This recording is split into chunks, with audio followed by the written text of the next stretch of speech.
Macaulay PH, your passion the lover channel. Mag-subscribe ka na!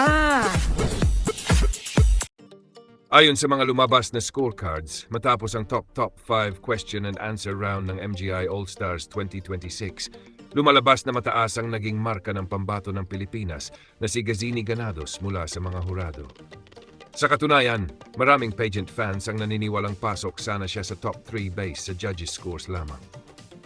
Gayunpaman, may bahagi rin ng kompetisyon na nakadepende sa audience o people's vote.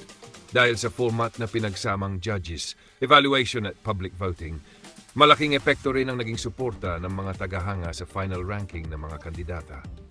Marami ang nagsasabing naging turning point top 5 Q&A segment kung saan nahati ang opinyon ng mga netizens sa naging sagot ni Gazini.